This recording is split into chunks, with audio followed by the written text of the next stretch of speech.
2008年11月5日，一个名字震动了全世界。巴拉克·奥巴马，一个肤色黝黑的非裔美国人，在金融危机的废墟上当选了美国第44任总统。那一天，美国诞生了历史上第一位黑人总统。华尔街正在崩溃，雷曼兄弟宣布破产，美林被收购，整个世界笼罩在自1929年大萧条以来最严重的经济危机之中。就在这个大时代的背景板上，奥巴马高喊着改革的口号走进了白宫。一个平民出身的小人物，一个黑色皮肤的人，何以一步步走向美国权力的巅峰？这个问题的答案藏在他长达47年的人生轨迹之中。要理解奥巴马，我们得先回到非洲大陆。他的祖父奥扬格是肯尼亚卢奥部落的一位巫医。卢奥部落是肯尼亚40多个大部落中颇有名气的一个，当地人戏称他们有智慧，但很懒惰。肯尼亚位于非洲东部，赤道横贯中部，东非大裂谷纵贯南北，是人类发源地之一。境内曾出土过约250万年前的人类头盖骨化石。英国殖民者曾在这片土地上修建铁路，掠夺资源，强占土地，激起了一代又一代肯尼亚人的反抗。奥扬格是个见过世面的人，早在第一次世界大战时期就跟着英国人去了欧洲和印度。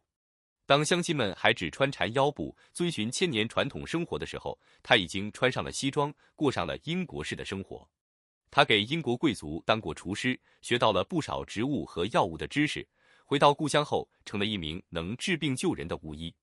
在卢奥部落的传统里，男人可以拥有多位妻子，奥扬格也不例外。奥巴马的父亲巴拉克就是他第二个妻子所生，但却是由第三个妻子抚养长大的。巴拉克从小就聪明过人，每次考试都能拿第1名。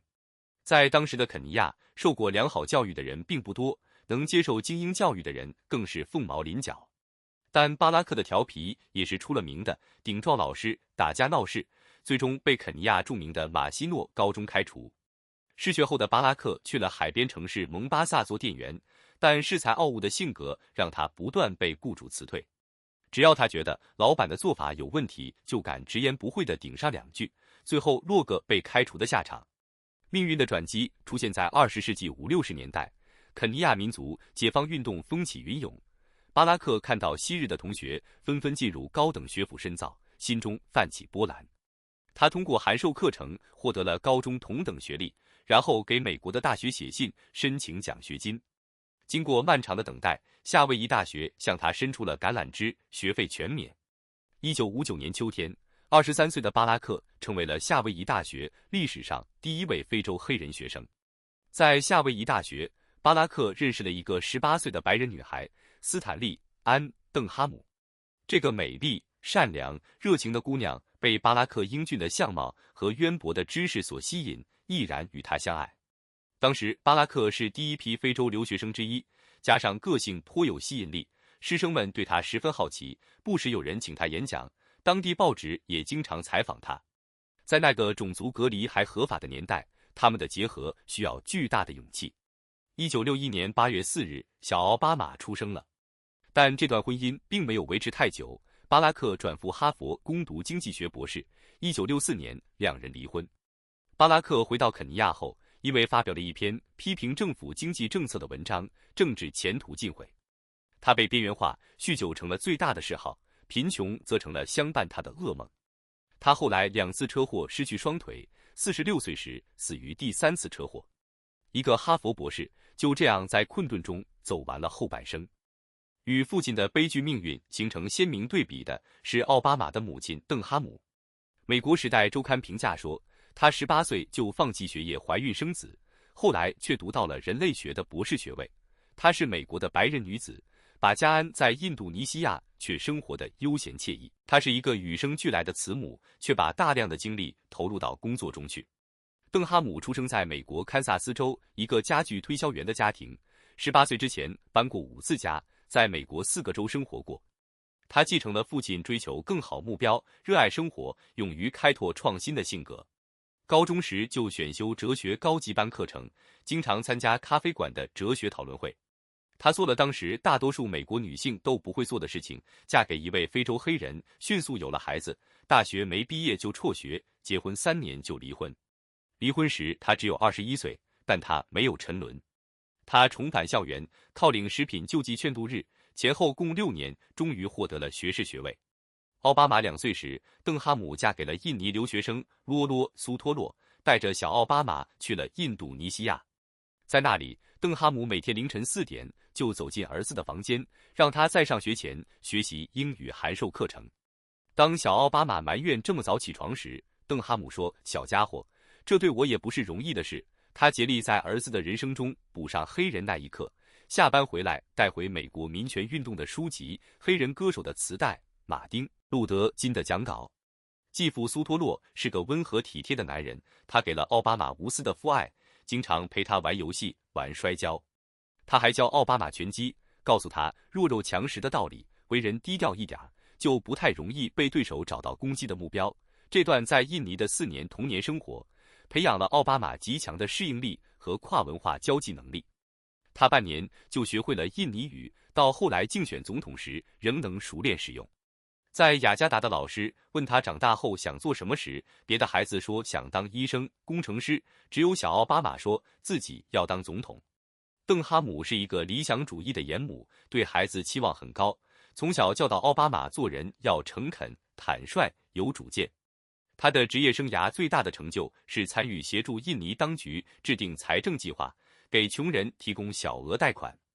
他还当过美国国际开发署的顾问，到过加纳、印度、泰国等国，从事乡村开发和妇女权益工作。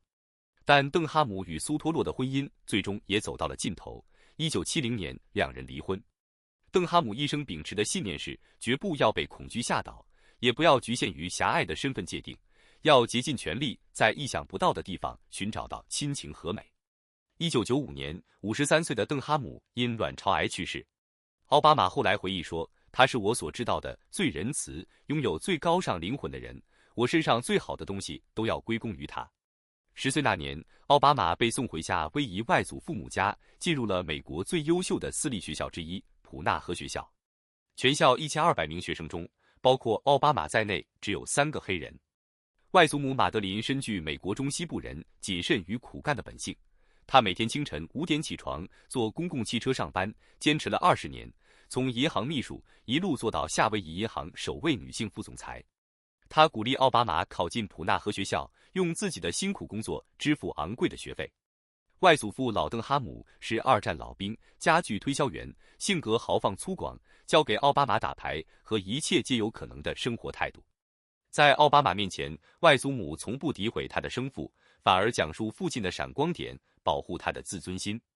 奥巴马后来深情地说，外祖母深具中西部美国人谨慎与苦干的本性，我越长大越觉得外祖母对我具有潜移默化的影响。然而，高中时期的奥巴马经历了严重的身份认同危机。作为白人学校中仅有的几个黑人学生之一，他内心充满了自卑和迷茫。他开始逃学、吸毒、酗酒，与不良朋友交往，过着放荡不羁的生活。他在自传中写道：“我在10几岁的时候是个瘾君子，当时我与任何一个绝望的黑人青年一样，不知道生命的意义何在。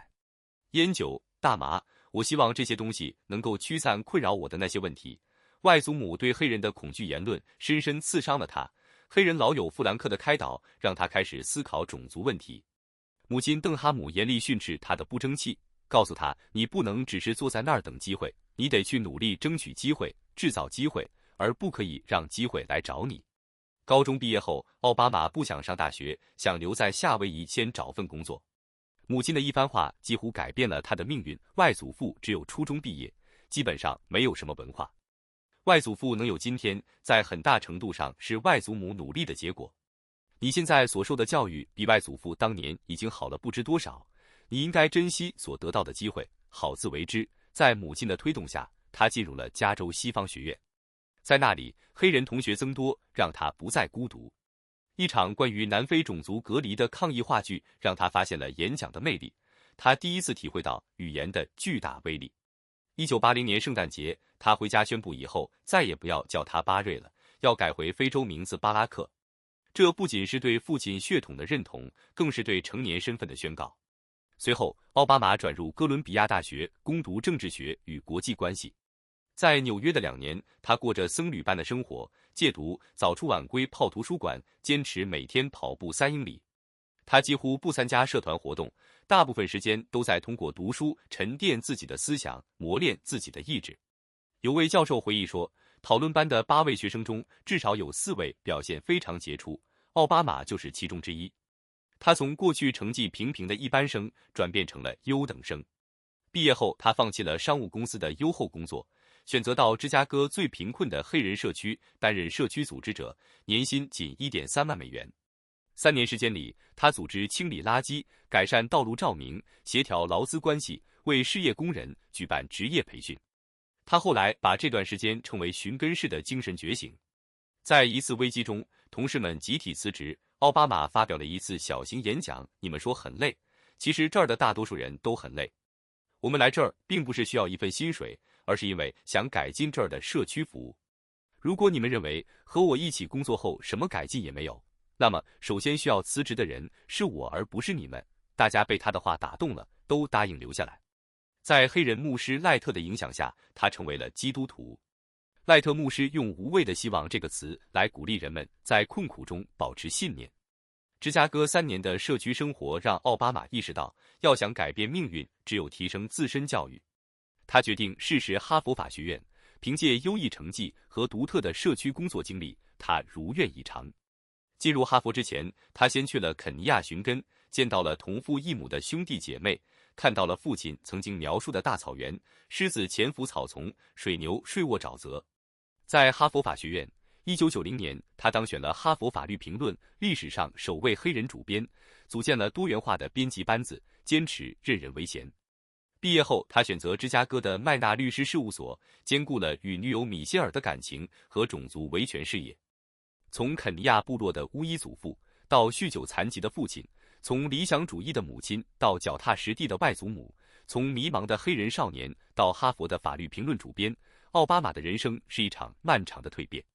他把每一个不利的元素都转化为了力量，破碎的家庭让他学会了理解不同的人，边缘化的身份让他拥有了弥合分歧的能力，底层的社区服务经历成为他日后政治生涯最坚实的根基。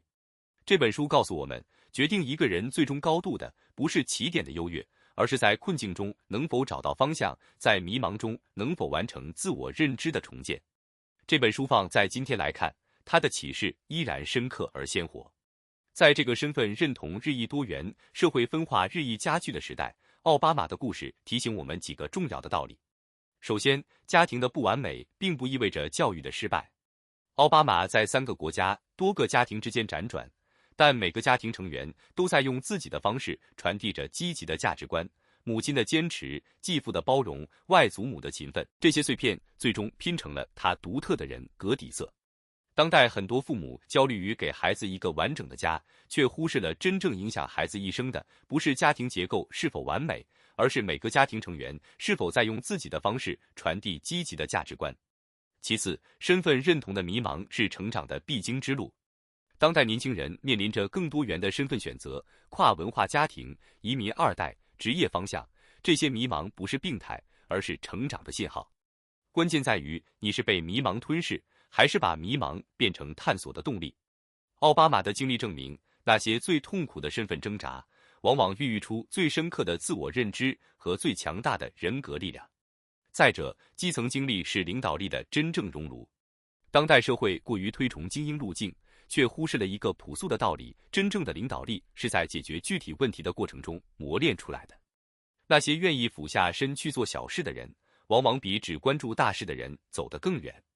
最后，苦难本身不决定命运，决定命运的是你对苦难的回应方式。同样的困境，父亲选择了自我放弃，儿子选择了自我觉醒。苦难就像一个筛选器，它不会自动让人变得更强，但会把那些愿意直面它、反思它、超越它的人筛选出来。人生中的贵人不一定是最成功的人，而是在你最迷茫的时候说对了一句话的人。母亲的一句训斥，一位老友的一番开导，一位牧师的一个理念，都可能在别人的生命中产生深远的涟漪效应。